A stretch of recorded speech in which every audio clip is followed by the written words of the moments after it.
Good evening to all of you. Comment था अनामिका पटेल का कि सर रस पढ़ा दीजिए कक्षा 10 का। तो अभी तो फिलहाल जीनेटिक्स पढ़ा रहे हैं, जीनेटिक्स कंप्लीट हो जाएगा 2 या 3 क्लास में, तो फिर उसके बाद कक्षा 10 के जो भी अन्य चैप्टर हैं रस वो पढ़ा देंगे। और जियोग्राफी में कुछ चैप्टर्स हैं संसाधनों से, प्राकृतिक संसाधनों से संबंधित, जो कक्षा 10 के जियोग्राफी वालों को समझ में नहीं आता है तो उसको भी हम कंप्लीट करा देंगे इस पर। लेकिन इसमें आते हैं थोड़ा सा जीनेटिक्स, और जो मैंने कल बता दिया था जीनेटिक्स के बारे में कुछ मुख्य बातें कि इनके जीनेटिक्स के पिता किसे कह जाते हैं। तो पिता कह लो, दादा कह लो, मम्मी कह लो, पापा कह लो, सब कौन है?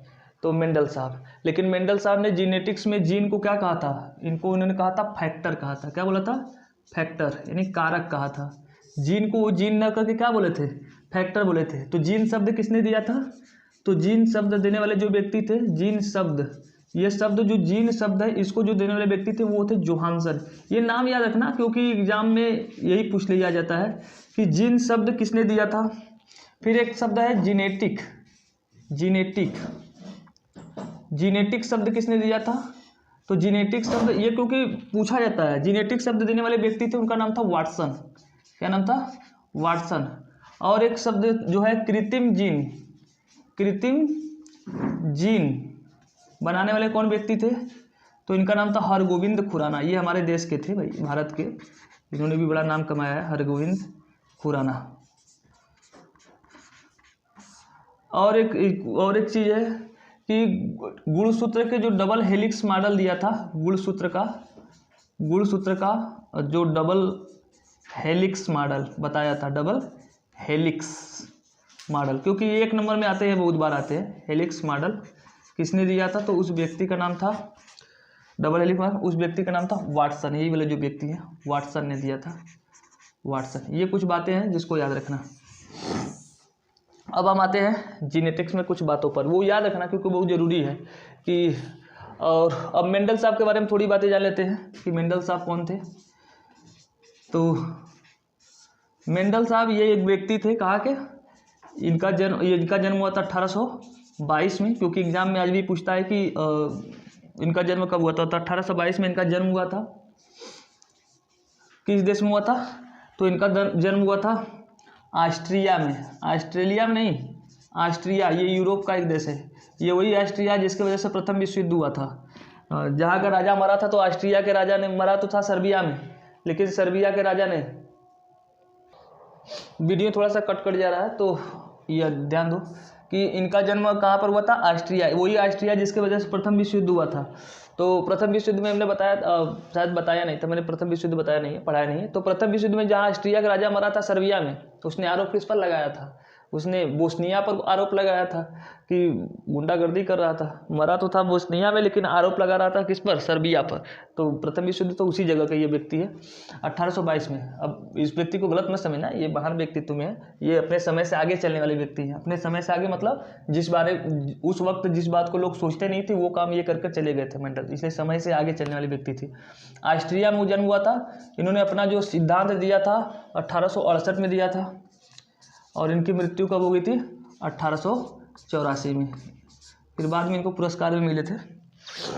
तो इनके बारे में ये कुछ बातें याद रखना मेंडल साहब के बारे में कि 1868 में इन्होंने अपना क्या किया था? ये जीनेटिक्स का सिद्धांत। इनके सिद्धांत में क्या बातें हैं? इनके 3 सिद्धांत दिए थे। 3 सिद्धांत इनका था। ऐसे तो दो ही हुआ था, लेकिन तीसरा भी माना जाता है। एक सिद्धांत था जिसका नाम था प्रभाविता का नियम। पहला क्या था? प्रभाविता का नियम। अब हम सभी को समझाएंगे प्रभाविता का नियम। दूसरा इन्होंने जो अपना नियम दिया था वो नियम दिया था पृथक्करण का नियम। पृथक्करण का नियम, दूसरा का जो नियम था इनका पृथक्करण का नियम। और तीसरा का जो इन्होंने अपना नियम दिया था वो था स्वतंत्र अपव्यूहन का नियम। तीसरा कौन था?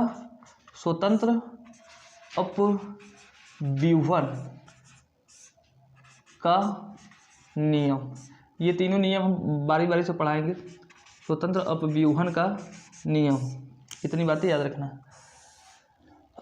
अब लेकिन जो ये बातें समझा रहे हैं कि आखिर ये जीनेटिक्स होता क्या है, तो मैं उस पर थोड़ा सा आता हूँ। मैंने जो कल बताया था कि एक पीढ़ी से दूसरी पीढ़ी में जो लक्षण या गुण जाते हैं उनका जो हम अध्ययन करते हैं जिस विषय में, उस विषय को ही क्या कहते हैं, आनुवंशिकी या जीनेटिक्स। तो परिभाषा अगर मान लो एग्जाम में पूछ लेता है कि आनुवंशिकी किसे कहते हैं, तो परिभाषा में लिखना कि आनुवंशिकी जीव विज्ञान की वह शाखा है जिसके अंदर पीढ़ी दर पीढ़ी जाने वाले गुणों और लक्षणों का हम अध्ययन करते हैं। ठीक है, फिर से आनुवंशिकी जीव विज्ञान की वह शाखा है जिसमें हम पीढ़ी दर पीढ़ी जाने वाले गुणों एवं लक्षणों का अध्ययन करते हैं, उस विषय को हम लोग कहते हैं आनुवंशिकी। ठीक है, चलिए, तो हमने बताया था कि वो गुण और लक्षण एक पीढ़ी से दूसरी पीढ़ी में कैसे जाते हैं, तो जीनों के माध्यम से जाते हैं। किसके माध्यम से जाते हैं, जीनों के माध्यम से। और उन्होंने जीन को क्या कहा था, फैक्टर कहा था। तो हम अब मन में ये सवाल आ रहा होगा सर इतनी बातें तो कर लिया गया जीनेटिक्स, लेकिन जीन होते क्या हैं, तो हम उसको समझते हैं कि जीन क्या होते हैं। ठीक है, बातों को हम डिटेल से समझते हैं। ये मान लेते हैं कि इतना बड़ा ये क्या है, कोशिका है। अब चूंकि हमारे पास कमी नहीं है जगह की, इसलिए हम इसको क्या कर रहे हैं, कोशिका, इसको क्या कर रहे हैं, कोशिका है ये इतना बड़ा। कोशिका को कई भाग होते हैं जिसे हम लोग कहते हैं कोशिकांग। हिंदी में कोशिका के कई भाग होते हैं। कोशिका के विभिन्न भागों को हम लोग क्या कहते हैं, कोशिकांग। कल मैंने इस बात को बताया था, लेकिन फिर भी मैं आज समझा रहा हूँ एक बार। कोशिका के छोटे छोटे कोशिका के जो भाग होते हैं, कोशिका के जैसे कई भाग, जैसे माइटोकॉन्ड्रिया हो गए, आरएनए हो गए, और इसमें सेंट्रियोल्स हो गया, वैक्यूल्स हो गए, कई भाग मिलते हैं। तो उनके बारे में हमें नहीं पढ़ना है हमको, वो तो कोशिका वाले चैप्टर में पढ़ेंगे। जो 2 पार्ट बनाए हैं उसका भी 2-3 पार्ट और बाकी है, तो वो बनाएंगे, लेकिन लोगों के इंटरेस्ट नहीं है उसमें, इसलिए मैंने कोशिका को रोका है। और जिस दिन इंटरेस्ट लोगों का जाग जाएगा फिर उस दिन उसको कंप्लीट करा देंगे कोशिका को। जब तक नहीं है लोगों के इंटरेस्ट तब तक इसी को हम आगे बढ़ा रहे हैं। तो जीनेटिक्स में जानते हो कि ये कोशिका का केंद्रक होता है, और केंद्रक ही कोशिका का क्या होता है, मास्टर होता है, मालिक होता है। और इस केंद्रक का मालिक कौन होता है, तो केंद्रक में बैठा हुआ कौन, उसका गुणसूत्र। कौन बैठा होता है, गुणसूत्र। गुणसूत्र को इंग्लिश में कहते हैं क्रोमोसोम। इस गुणसूत्र में कितने होते हैं, ये क्रोमोसोम 23 जोड़ियाँ होती हैं। कितनी होती हैं, 23 जोड़ियाँ मिलती हैं। ये कुल मिला जुला कर कितनी मिलती हैं, 23 जोड़ियाँ मिलती हैं। इसमें तो मान लो कि एडजस्ट नहीं हो रहा, फिर भी जान लेना, गिन लेना, तो इसको कितने होंगे, 23 होते हैं, कुल 23। मैं बाहर बना रहा हूँ, मैं जल्दी जल्दी बना रहा हूँ। तो ये ऐसे होता नहीं है, उसका एक्चुअली इसकी वास्तविक जो संरचना होती है उस जीन की, वो कैसी होती है, वो ऐसी होती है। तो जैसे कि मैथ में भी जब किसी चीज़ का संरचना ना पता होता तो क्या मान लेते हैं, एक्स मान लेते हैं। तो इसी का ठीक से संरचना नहीं बनाने आता तो क्या मान लेते हैं, एक्स। क्या मान लेते हैं, एक्स। तो जो हम इसमें जो 22-23 जोड़ी जो क्रोमोसोम मिलते हैं, जो 23 जोड़ी क्रोमोसोम मिलते हैं, यानी जो गुणसूत्र मिलते हैं, उसको हम लोग किस आधार पर क्रम से कर लेते हैं, लंबाई के आधार पे। लंबाई के आधार पे जब हम क्रम से कर लेंगे, सबसे बड़ा पहले, फिर उससे छोटा, फिर उससे छोटा, फिर इससे थोड़ा छोटा, इतना समझिए कि हम कुल टोटल 22 क्रम से कर लेंगे। मैं सिर्फ ऐसे बना रहा हूँ ना, समझ लेना कि 22 जो लास्ट में ये मान लेते हैं कि 23वां आया, 23वां सबसे छोटा हो जाएगा। 23वां क्या हो जाएगा, सबसे छोटा। 23वां सबसे छोटा हो गया। क्रम से कितना आ रहा है, 23वां। जैसे हम लोगों ने पढ़ा है ना कि 5वें गुणसूत्र में, इस 5वें गुणसूत्र में खराबी की वजह से ये बीमारी हो गया, तो किसी गुणसूत्र पे क्या लिखा रहता है कि 5वां है, तो नहीं, 5वां लिखा नहीं रहता। या 8वें गुणसूत्र में ये खराबी से बीमारी हो गई, तो 8वां भी लिखा नहीं रहता है। जब हम क्रम से कर लेते हैं लंबाई के हिसाब से, सबसे पहले सबसे बड़ा कर लेंगे, फिर उसके बाद छोटा कर लेंगे, फिर उस तीसरे को लेंगे, फिर चौथा, लंबाई के हिसाब से। तो उस हिसाब की बात होती है। उनमें से जो 22 जोड़ी होती हैं, जो टोटल 22, जैसे मान लेते हैं कि यहाँ तक आएगा, ये मान लेते हैं कि यहाँ से शुरू किया और यहाँ तक मिला जुला के कितने आए, 22। क्रम से कर लिया, तो टोटल 22 तक क्रम से कर लिया। तो जो ये 22 क्रोमोसोम्स होंगे, इन्हें हम लोग कहते हैं कायिक गुणसूत्र। क्या कहते हैं हम, कायिक गुणसूत्र। इससे पूरे हमारे शरीर की क्या निर्माण होती है, काया, यानी हमारे पूरे शरीर का बॉडी स्ट्रक्चर निर्माण होता है। पूरे के पूरे बॉडी के पूरे बॉडी का निर्माण होता है, मतलब इसलिए तो इसका नाम है कायिक। इंग्लिश में कहते हैं ऑटोसोम, इंग्लिश में क्या बोलते हैं इसको, ऑटोसोम। इससे हमारे पूरे काया का निर्माण होता है। काया मतलब समझते हैं ना, गांव में कहते हैं काया, बहुत बार सुना होगा। तो इसलिए इस 22 को हम लोग कहेंगे कायिक गुणसूत्र। अगर इस 22 में से कहीं पर भी 1 या 2 गुणसूत्र कहीं पर बढ़ गए, जैसे मान लो 5वें में बढ़ गया, 6वें में बढ़ गया, 7वें में बढ़ गया, तो कहीं ना कहीं उस जैसे मान लो कि 5वें में बढ़ गया, जैसे मान लो 5वां है, या 5वें में एक और एक्स बढ़ गया, एक और एक्स बढ़ गया, तो अब 5वें अंग से मान लेते हैं कि हमारा हाथ बनने वाला था, हाथ बनने वाला था, तो इसमें एक बढ़ गया, तो हमारे हाथ में 5 अंगुली की जगह कितनी उंगली हो जाएगी, 6। तो 5 अंगुल की जगह छंगुरा नाम हो जाएगा। अगर मान लीजिए कि अगर इससे कान बनने वाले थे, तो कान में विकृति अजीब हो सकता है, कान टेढ़ हो जाए। अगर मान लीजिए कि होठ बनने वाला था, तो होठ में जो विकृति हो सकता है, होठ कट जाए। बहुत बार देखा होगा ना कि बहुत से व्यक्ति को होठ कटे होते हैं, तो कुछ व्यक्ति के 6 उंगलियां होती हैं, या कहीं कहीं नए नए एक अंग निकले रहते हैं। तो ये जो कायिक गुणसूत्र है, इन 22 गुणसूत्रों में कहीं पर एक कम हो जाए। अब जैसे मान लीजिए एक कट गया, पहले वाले में एक कट गया, अब मान लो इससे निर्माण होने वाला था हमारे मुंह का, तो मुंह कटा हुआ आएगा, आधा हिस्सा कट गया ना, इससे हमारा आधा मुंह कटा हुआ बनेगा। तो यही होती है समस्या। और 23वां गुणसूत्र जो होता है, ये 23वां लंबाई के हिसाब से, इसे हम लोग क्या कहते हैं, इसे हम लोग कहते हैं लैंगिक गुणसूत्र, लैंगिक क्रोमोसोम कहते हैं, लैंगिक गुणसूत्र, या हिंदी में कहते हैं सेक्सुअल क्रोमोसोम कहते हैं, लैंगिक गुणसूत्र। और 23वां वाला यही बताता है कि कोई भी लड़की पैदा होगा कि लड़का पैदा होगा, ये 23वां वाला जोड़ी जो होता है। अब एक चीज़ याद रखना,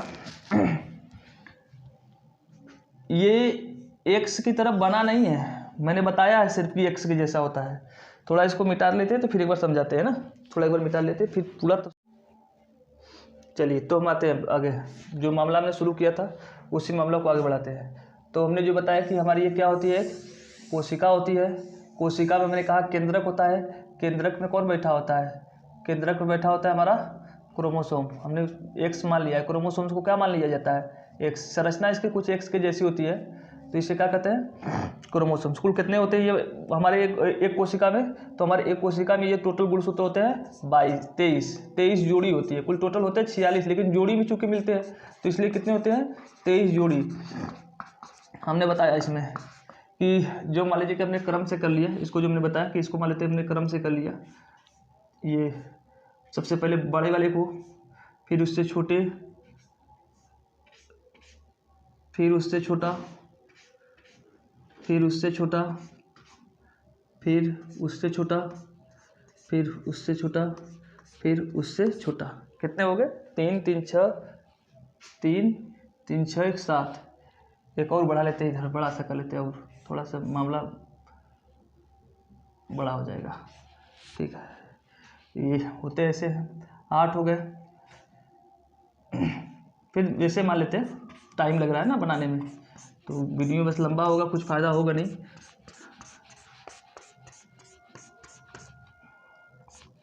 अब मान लेते हैं कि लास्ट वाला जो है 23वां, ये क्या है, 23वां सबसे छोटा होगा। ये 22 जो होंगे, मैंने बताया कि ये क्या होते हैं, ये ऑटोसोम होते हैं। ऑटोसोम, ऑटोसोम हिंदी में बोलते हैं इसको हम कायिक गुणसूत्र, जो टोटल 22 होते हैं। अगर इन 22 गुणसूत्रों में कहीं पर भी गुणसूत्र एक कट गया, तो समझ लेना उससे जिस अंग का निर्माण होने वाला था, वो अंग क्या हो जाएगा, गड़बड़ हो जाएगा। जिस अंग से अगर एक आध कहीं बढ़ गए तो समस्या है, तब विकृति आएगी। कमी हो गया तो भी विकृति, कमी और बढ़ गया तो भी दिक्कत हो जाएगी। और जो 23वां गुणसूत्र होता है, 23वां गुणसूत्र, अगर दोनों की संरचना एक्स के जैसी, एक्स ऐसा नहीं होता, बस हम नीचे समझा रहे हैं ना, एक्चुअली ऐसे होता है, ऐसे होता है। तो दोनों अगर एक जैसे हैं, दोनों एक जैसे हैं, मतलब कि दोनों एक्स एक्स है, एक्स मान लिया गया, दोनों अगर एक्स एक्स है, तो क्या पैदा होगी, लड़की। क्या होगी, लड़की। अगर दोनों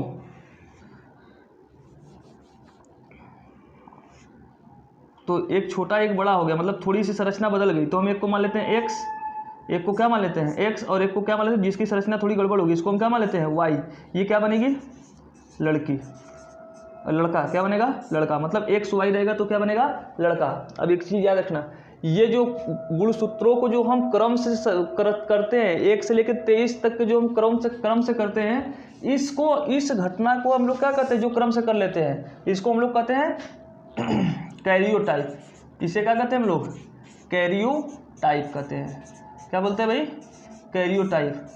इसका वैज्ञानिकों ने तो निर्माण किया था जीनों का अध्ययन करने के लिए। क्या करने के लिए?